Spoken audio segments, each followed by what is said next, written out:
माँ, मुझे कुछ महीने के लिए विदेश जाना पड़ रहा है। तेरे रहने का इंतज़ाम मैंने करा दिया है। तकरीबन 32 साल के अविवाहित डॉक्टर सुदीप ने देर रात घर में घुसते ही अपनी माँ से कहा, बेटा, तेरा विदेश जाना ज़रूरी है क्या? माँ की आवाज़ में चिंता और घबराहट झलक रही थी। माँ, मुझे इंग्लैंड जाकर कुछ रिसर्च करनी है। वैसे भी कुछ ही महीनों की तो बात है, सुदीप ने कहा। जैसे तेरी इच्छा, दर्द भरी आवाज़ में माँ बोली और छोड़ दिया। सुदीप अपनी माँ को पड़ोस वाले शहर में स्थित वृद्धाश्रम में आने पर शुरू में हर बुजुर्ग के चेहरे पर जिंदगी के प्रति हताश और निराशा साफ झलकती थी। पर प्रभा देवी के चेहरे पर वृद्धाश्रम में आने के बावजूद कोई शिकन तक न थी।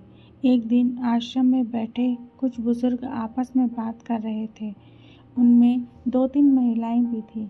उनमें से एक ने कहा, डॉक्टर का कोई सगा संबंधी नहीं था जो अपनी माँ को यहाँ छोड़ गया। वहाँ बैठी एक महिला बोली, प्रभा देवी के पति की मौत जवानी में हो गई थी। तब सुदीप कुल 4 साल का था। पति की मौत के बाद प्रभा देवी और उसके बेटे को रहने और खाने के लाले पड़ गए। किसी भी रिश्तेदार ने उनकी मदद नहीं की। प्रभा देवी ने लोगों के कपड़े सिल कर अपने बेटे को पढ़ाया। बेटा भी पढ़ने में बहुत तेज था, तभी तो वो डॉक्टर बन सका। वृद्धाश्रम में करीब 6 महीने गुजर जाने के बाद एक दिन प्रभा देवी ने आश्रम के संचालक रामकिशन शर्मा जी के ऑफिस के फ़ोन से अपने बेटे के मोबाइल नंबर पर फ़ोन किया और कहा, सुदीप, तुम हिंदुस्तान आ गए हो या अभी इंग्लैंड में ही हो? माँ, अभी तो मैं इंग्लैंड में ही हूँ, सुदीप ने जवाब दिया था। 3-3, 4-4 महीने के अंतराल पर प्रभा देवी सुदीप को फ़ोन करती। उनका एक ही जवाब होता, मैं अभी वहीं हूँ। जैसे ही अपने देश आऊँगा तुझे बता दूँगा। इस प्रकार तकरीबन 2 साल गुजर गए। अब तो वृद्धाश्रम के लोग भी कहने लगे कि देखो कैसा चालाक बेटा निकला, कितने धोखे से अपनी माँ को यहाँ छोड़ गया। आश्रम के ही किसी बुजुर्ग ने कहा, मुझे तो लगता नहीं कि डॉक्टर विदेश गया होगा, वो तो बुढ़िया के से छुटकारा पाना चाह रहा था। किसी और बुजुर्ग ने कहा, मगर वो तो शादीशुदा भी नहीं था। अरे, होगी उसकी कोई गर्लफ्रेंड जिसने कहा होगा, पहले माँ के रहने का अलग इंतज़ाम करो, तभी मैं तुमसे शादी करूँगी। 2 साल आश्रम में रहने के बाद अब प्रभा देवी को भी अपनी नियति का पता चल गया। बेटे का गम उसे अंदर ही अंदर खाने लगा। वो बुरी तरह टूटी हुई महसूस करने लगी। 2 साल आश्रम में और रहने के बाद एक दिन प्रभा देवी की मौत हो गई। उसकी मौत पर आश्रम के लोगों ने आश्रम के संचालक शर्मा जी से कहा, इसकी मौत की खबर इसके बेटे को दे दो।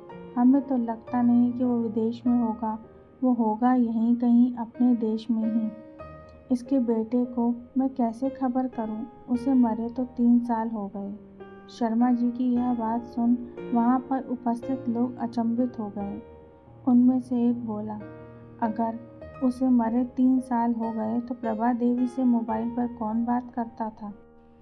वो मोबाइल तो मेरे पास है जिसमें उसके बेटे की रिकॉर्डेड आवाज़ है, शर्मा जी बोले। पर ऐसा क्यों? किसी ने पूछा। शर्मा जी बोले कि करीब 4 साल पहले जब सुदीप अपनी माँ को यहाँ छोड़ने आया तो उसने मुझसे कहा, शर्मा जी, मुझे ब्लड कैंसर हो गया है और डॉक्टर होने के नाते मैं यह अच्छी तरह जानता हूँ कि इसकी आखिरी स्टेज में मुझे बहुत तकलीफ़ होगी। मेरे मुंह से और मसूड़ों आदि से भी खून निकलेगा। मेरी यह तकलीफ़ माँ से देखी न जा सकेगी। वो तो जीते जी ही मर जाएगी। मुझे तो मरना ही है, पर मैं नहीं चाहता कि मेरे कारण मेरे से पहले मेरी माँ मरे।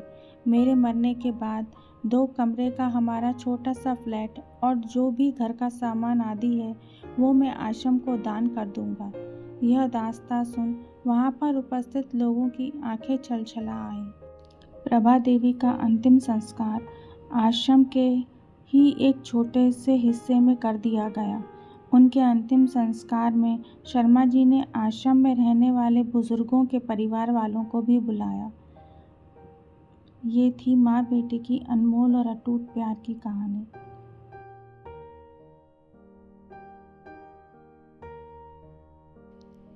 धन्यवाद।